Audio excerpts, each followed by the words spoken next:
नमस्कार, अपना बिहार में स्वागत है आपका। मैं हूं आपके साथ सिरांधा शेखर। शुरुआत बड़ी खबर के साथ करेंगे, सुशांत मामले से जुड़ी हुई बड़ी खबर। सुशांत केस में आज 5 लोगों का ईडी से सामना होगा। हम आपको बता दें, शोविक और रिया घर से ईडी दफ्तर के लिए निकल चुके हैं और रिया के भाई शोविक और पिता से दरअसल आज पूछताछ होने वाली है। दूसरी बार रिया ईडी के सामने पेश हो रही हैं। सिद्धार्थ पिठानी से भी ईडी आज पूछताछ करेगी। रिया के मैनेजर श्रुति मोदी से भी ईडी की टीम पूछताछ करेगी। तो ये बड़ी खबर आपको दे रहे हैं। अब शोविक और रिया दोनों निकल चुके हैं ईडी दफ्तर के लिए, जहां पर उनसे पूछताछ की जाएगी। हम आपको बता दें, इन सभी से पहले भी पूछताछ हो चुकी है और आज एक बार फिर रिया के भाई शोविक और पिता ईडी के सामने पेश होंगे, उनसे पूछताछ की जाएगी। इसके अलावा और भी नाम है इस फहरिस्त में। सिद्धार्थ पिठानी, इनसे पूछताछ करेगी ईडी। इसके साथ ही श्रुति मोदी कल इस लिस्ट में नाम शामिल है, जिनसे ईडी पूछताछ करने वाली है। तमाम डिटेल खंगाली जाएंगी, लेन देन को लेकर सभी जानकारियां ली जाएंगी। इससे पहले भी जो जानकारियां उपलब्ध करवाई गई हैं कई घंटों की पूछताछ के बाद, उसको लेकर कितनी सच्चाई उसमें थी और उसमें और क्या कुछ एड ऑन होगा, वो आज सबकी नजर रहेगी।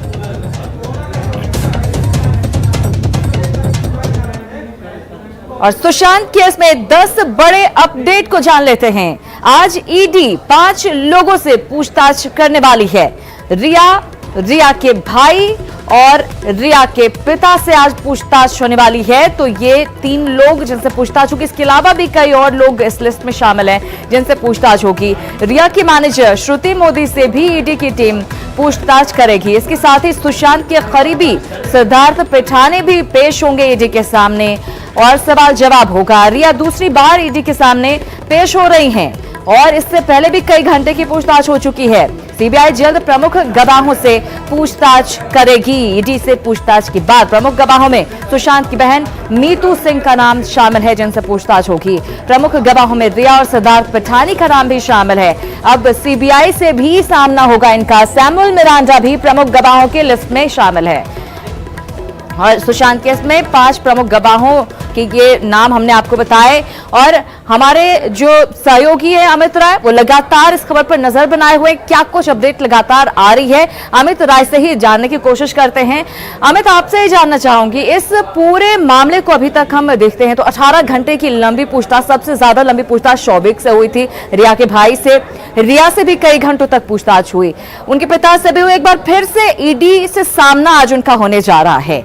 क्या कुछ खामियां थी पिछली बार जिनको क्रॉस चेक करने की कोशिश ईडी की तरफ से की जाएगी और क्या कुछ नई बातें इसमें निकलकर सामने आएगी? देखिए, ईडी ने जो है पिछली बार सुशांत इनके रिश्ते के बारे में जानकारी ली थी, बिजनेस के बारे में जानकारी ली थी और जिन 2 कंपनियों में, एक में इनका भाई डायरेक्टर, एक खुद रिया डायरेक्टर थी, उनसे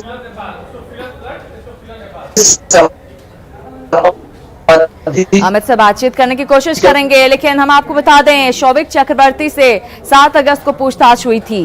रिया चक्रवर्ती का भाई है। वहीं श्रुति मोदी से भी 7 अगस्त को पूछताछ हुई थी, 5 घंटे से अधिक समय तक। रितेश शाह से भी पूछताछ हुई थी, रिया की संपत्ति को लेकर सवाल किए गए थे। वहीं ये तमाम लोग जिनसे पूछताछ की गई थी, लेकिन एक बार फिर से ईडी से इनका सामना होगा और कई सवालों का सामना इनको करना पड़ेगा, इनको जवाब इनको देने पड़ेंगे। इधर रिया से ईडी एक बार फिर पूछताछ कर चुकी है और पहली पूछताछ के बाद ही रिया की सच्चाई एक सामने आने लगी है। यह सच्चाई बताती है कि रुपयों के लालच में रिया ने सुशांत से रिश्ता बनाया था। इस केस में मनी लॉन्ड्रिंग एक्ट के तहत ईडी भी जांच कर रही है।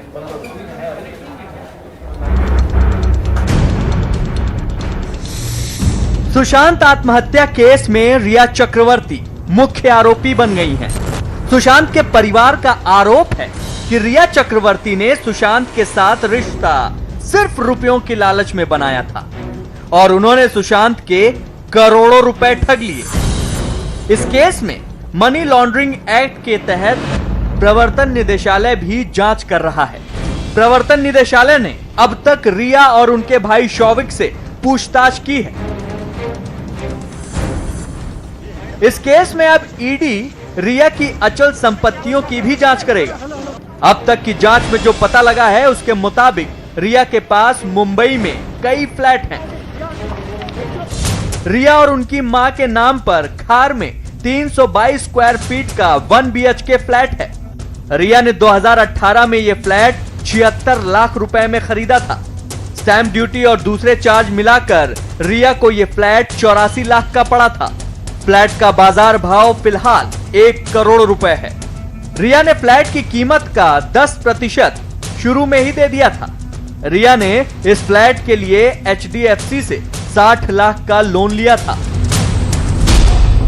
सुशांत की मौत की जांच में प्रवर्तन निदेशालय रिया की सभी संपत्तियों की जांच करने में जुटा है। इस फ्लैट के अलावा जो जानकारी मिली है उसके मुताबिक रिया के पास दूसरा फ्लैट सांता क्रूज में है। ईडी की जानकारी के मुताबिक रिया का दूसरा फ्लैट सांता क्रूज की जुहू तारा रोड पर प्राइम रोज बिल्डिंग में है। पहली मंजिल पर B102 नंबर के इस फ्लैट की कीमत करीब 1.5 करोड़ रुपए आकी गई है। जानकारी के मुताबिक 2019 में रिया सुशांत को यूरोप टूर के बाद इस फ्लैट में ले आई थी। रिया इस फ्लैट में परिवार के साथ कई साल से रह रही हैं। फिलहाल ईडी को पता लगाना है कि यह फ्लैट किराए पर लिया गया है या फिर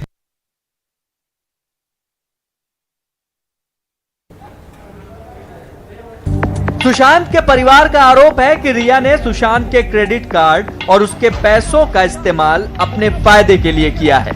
इसीलिए ईडी रिया की चल अचल संपत्ति की जांच कर रही है। इस जांच में रिया के कुल 3 फ्लैट के बारे में अभी तक पता लगाया गया है। रिया का तीसरा फ्लैट नवी मुंबई में बताया जाता है। रिया का तीसरा फ्लैट नवी मुंबई के उल्वे इलाके में है। उल्वे के इस फ्लैट की कीमत अंदाजन 50 लाख रुपए बताई गई है। रिया के पास इतनी अचल संपत्ति होने से भी सवाल उठने लगे हैं। इन सवालों के पीछे है रिया का कबूलनामा।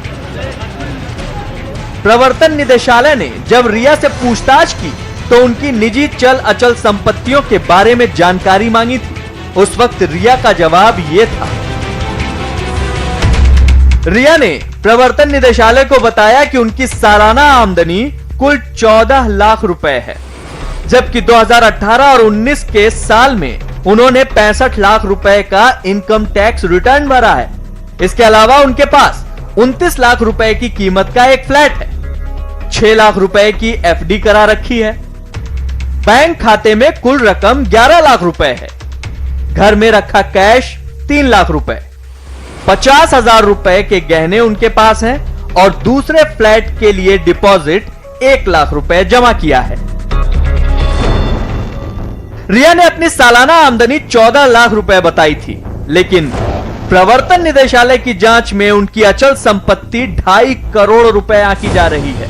हालांकि अभी यह पता नहीं लगा है कि एक फ्लैट उनके नाम पर है या किराए पर, लेकिन इतना साफ दिख रहा है कि इस केस में रिया पर ईडी का शिकंजा और कसने वाला है।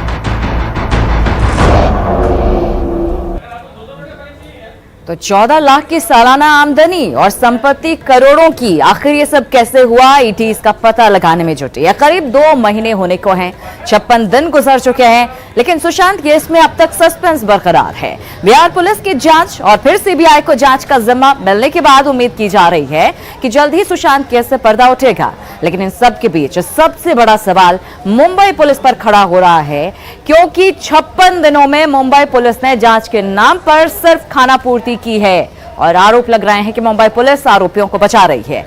अगर इस पूरे घटनाक्रम पर नजर डालें तो 14 जून को सुशांत सिंह राजपूत की संदिग्ध मौत हुई। मौत के तुरंत बाद पोस्टमार्टम के पहले ही मुंबई पुलिस ने मौत को आत्महत्या करार दे दिया। मुंबई पुलिस ने इस मामले में जांच शुरू की, लेकिन 40 दिन बीत जाने के बाद भी मुंबई पुलिस किसी नतीजे पर नहीं पहुंची और न FIR दर्ज की। जब 40 दिनों के बाद भी पुलिस जांच के नाम पर खानापूर्ति करती रही तो सुशांत राजपूत के पिता ने पटना के राजीव नगर थाने में रिया चक्रवर्ती और उसके नजदीकियों के खिलाफ मामला दर्ज करवाया।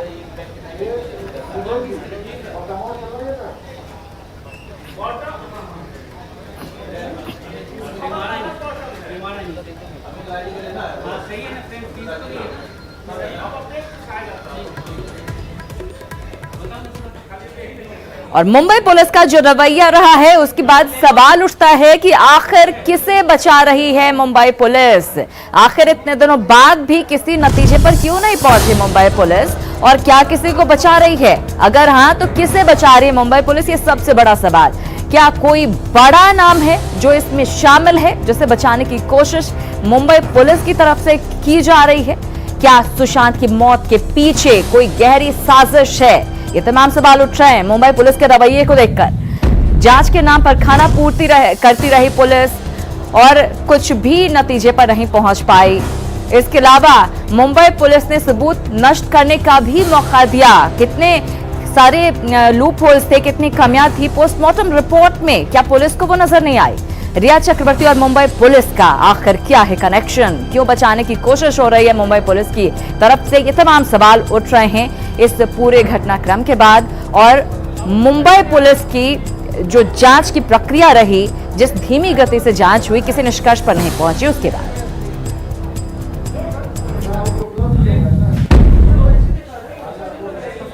और चलिए तमाम सवालों के जवाब ढूंढने की कोशिश ईडी की टीम और सीबीआई की टीम कर रही है। फिलहाल कुछ और खबरों की ओर कर लेते हैं रुख। बात कर लेते हैं कैमूर से आ रही खबर की, जहां पर एक टैंकर के पलटने के बाद ग्रामीणों में तेल लूट की होड़ मच गई। NH2 पर दुर्गावती थाना क्षेत्र में NH के किनारे रिफाइंड लोडेड एक टैंकर पलट गया, जिसके बाद इस टैंकर से रिफाइंड गिरने लगा।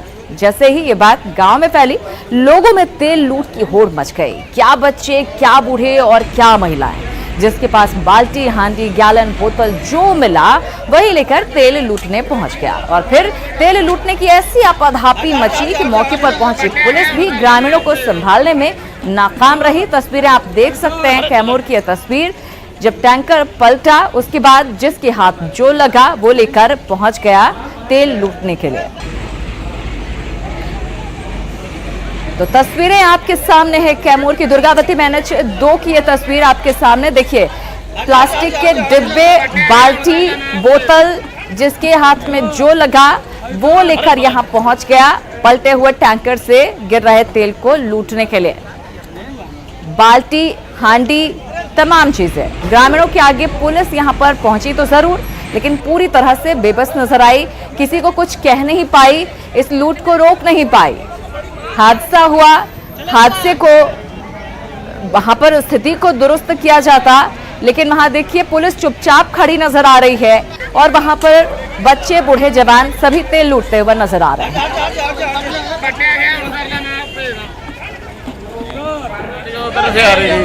कहाँ से हैं? अपना बिहार से आगे से। अच्छा, क्या लदा है इसमें? इसमें रिफाइंड तेल लदा हुआ था। रिफाइंड तेल? हाँ जी सर। तो ये खड़ा पलट गया क्या? बस खड्डे में गिर गया, जैसे गाड़ी घुमा के निकलने लगे तो खड्डे में गिरा, गाड़ा पलट गया। तो पूरा क्या टूट गया। लोग तेल वगैरह लूट रहे हैं? हाँ, गांव वाले लूट रहे हैं, 2-3 गांव लूट रहे हैं, छोड़ ही रहे। जितना तेल था सब लूट लिया इन्होंने। तो कोई क्या पुलिस वाले भी बुलाए हुए हैं, इनसे भी नहीं काबू आ रहे। जितना मर्जी समझाओ समझते नहीं, पुलिस वाले के बावजूद ये लोग लूट रहे हैं? नहीं मानते। जितना मर्जी समझाया, कर रहे हैं ड्यूटी पुलिस वाले, फिर भी नहीं मान रहे। तो ड्राइवर भी कितना बेबस नजर आ रहा है, आपने देखा तस्वीरों में, उसके सामने उसका टैंकर पलटा हुआ था, लोग तेल लूटते रहे। चलिए खबरों में आगे बढ़ते हैं और बात कर लेते हैं बाढ़ की। मुजफ्फरपुर में बाढ़ के साथ कई इलाकों में भीषण जल जमाव ने भी लोगों को यहां पर जल कैदी बना दिया है। सदर थाना इलाके के पताहे स्थित ये मोहल्ला आनंद नगर है, लेकिन यहाँ के लोग आनंद की जगह पानी में डूबे हुए हैं। मोहल्ले में करीब 1 महीने से सड़कों पर 5 फीट तक पानी जमा हुआ है और करीब 500 परिवारों का घर वाला ये मोहल्ला चारों तरफ से पानी से घिरा हुआ है। परेशानी से बचने के लिए कुछ लोग दूसरी जगहों पर शिफ्ट हो गए हैं, तो कई अपने ही घरों में कैद हो गए हैं। इसका जायजा लिया हमारे सहयोगी सुधीर कुमार ने।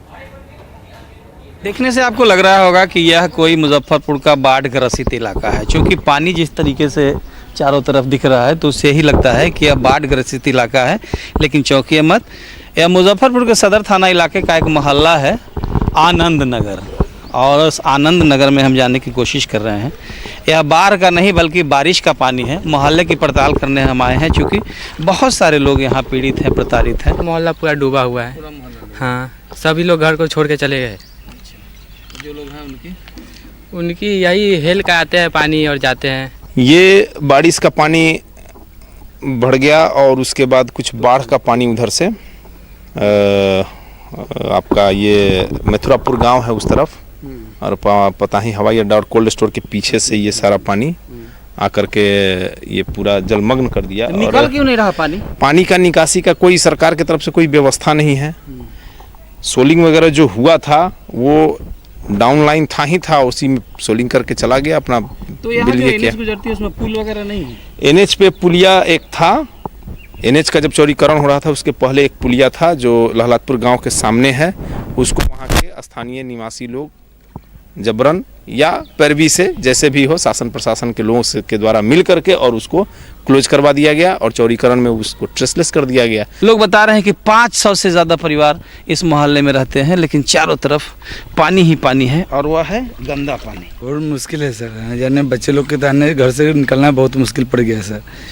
जब हम लोग राशन लाने या सब्जी लाने के लिए जाते तो बहुत परेशानी होता है। जाम हुआ है, क्या हुआ है, इससे क्या फायदा हुआ? हर दिन यहाँ का स्टेटस लेकर हम लोग डॉक्टर के यहाँ भी नहीं जा पाते। सुधीर कुमार, न्यूज़ 18 मुजफ्फरपुर। तो देखा आपने किस तरह से लोग जल कैदी बने हुए हैं। मुजफ्फरपुर के कुछ इलाकों में बाढ़ से ऐसी हालत बिगड़ी है कि आंगन स्विमिंग पूल बन गया है और आफत के बीच बच्चे पानी से भरे आंगन में नहा रहे हैं। ये तस्वीर बूढ़ी गंडक नदी से सटे जमालाबाद ढाब की है, जहां कई झोपड़ी पानी में डूब गए हैं, लेकिन अभी तक यहां किसी को कोई मदद नहीं मिली है।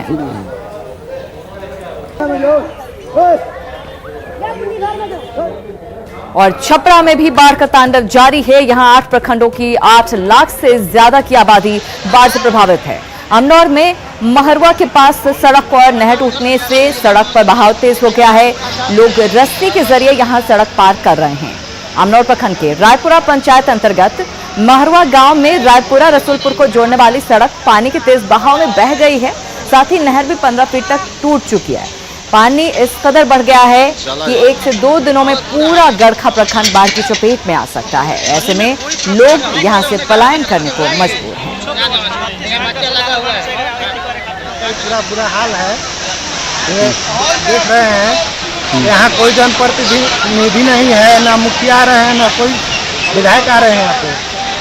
ठीक है, आप लोग विधायक या सीओ को फोन किए हैं? हाँ, तो उनको फोन किया गया है समिति के द्वारा, लेकिन कोई सुनवाई नहीं है। यहाँ कोई नहीं आया है। ये मुखिया का ही पंचायत है, मुखिया का घर बगल में है। यहाँ सिर्फ नहीं मिला है, सब चीज फ्लॉप है यहाँ पे, एक भी चीज का व्यवस्था नहीं है। ये तो मरुआ का है, चेमर का सरिया हुआ, यहाँ ही नहीं बल्कि पूरा अमनौर प्रखंड में तबाही मचा हुआ है, लेकिन कोई भी सरकार के यहाँ से कोई भी पैकेज का व्यवस्था न है।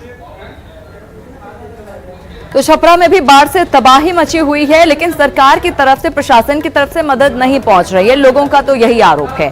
चलिए अब आपको बिहार की बाढ़ से जुड़ी 10 बड़ी बातें बताते हैं जो जानना आपके लिए जरूरी है। दरअसल अब तक बिहार के 16 जिले हैं जो कि बाढ़ से प्रभावित हैं। लोग परेशानियों का सामना कर रहे हैं। इन 16 जिलों के 125 प्रखंडों के 1232 पंचायत हैं जो कि बाढ़ से प्रभावित हैं, बाढ़ की मार झेल रहे हैं।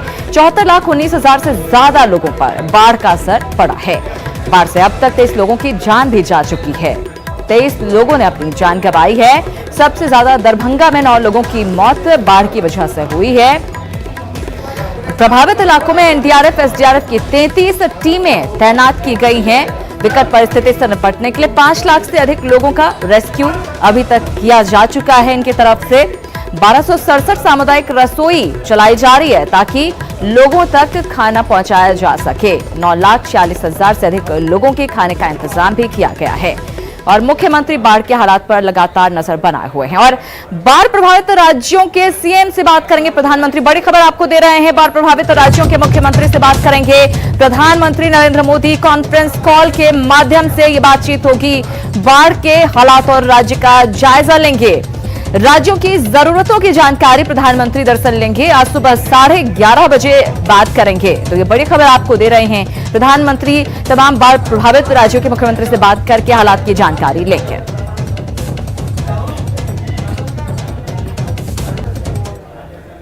और इसी के साथ इस बुलेटिन में फिलहाल इतना ही, लेकिन न्यूज़ 18 बिहार झारखंड पर खबरों का सिलसिला लगातार जारी है।